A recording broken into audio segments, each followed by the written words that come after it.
So a corn market that's been higher 3% this week, but down this past month, the past 30 trading sessions, it's been 5% lower. What's pushing us lower? And are we lower today? Let's go to the corn market in Chicago. And the answer is, well, first, it's yes, we are lower. July contract, 459.5. It's off 3.5. New crop D's at 451. We're 2 1/4 cents lower. Soybean trade, it's lower as well, 1049.5 on the new crop. That's off 5 3/4 cents. Soy meal contracts are lower, and soy oil contracts are now higher. Wheat market, Chicago's where we start, down 4, 540.5. Hard red is trading 4 1/4 lower, 535 3/4. Roll out though to spring wheat. Are we still positive? We are, but we're off the highs now at 638 1/4. That's down 4 or up 4 3/4 cents on the D's contract for spring wheat. Finally, cotton futures up 58 points, 68.84, within 5 points of the day's high. Let's go to the Twin Cities. Joe Lardy's with CHS Market Advisors. All right, Joe, it just feels like, to me, maybe we're on autopilot here. Just doesn't seem to be anything moving the market. No, not today. You know, we haven't had any real big headlines that have popped out. The weather forecast, by and large, feels pretty stable.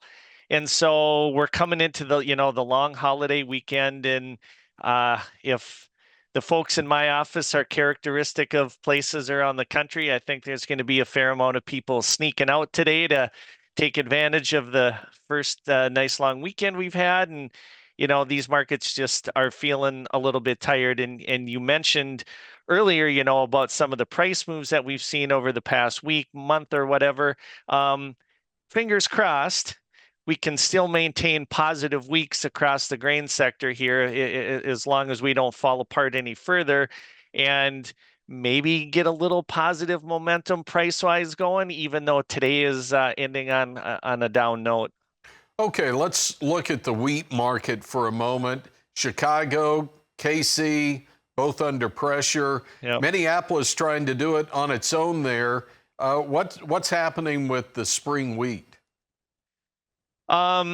You know, I think all in all, people are just looking at like the export sales we got.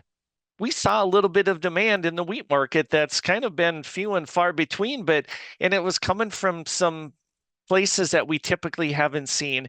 And I think that's the real shot in the arm that the wheat market really needs. We need to see that demand coming. Frankly, I don't care who it comes from. As long as we get a little bit of demand, that's really going to put a lot of wind in the sails of the wheat market for sure. We also have tax policy working its way through. And normally we wouldn't think tax policy and oil seeds, if you will, but yeah, the soybean oil market, that seems to be kind of tied back over. Is that where the strength's coming today? Yeah, I think, you know, there's certainly a real strong correlation, of course, right, with any biofuel policy that we get here. And the market, I think, is frankly looking for a little bit more clarity. We got some news, but those aren't the final rules, and people are hoping for some exemptions and some changes. And until we really know, it's really hard to say where this is going to go, obviously.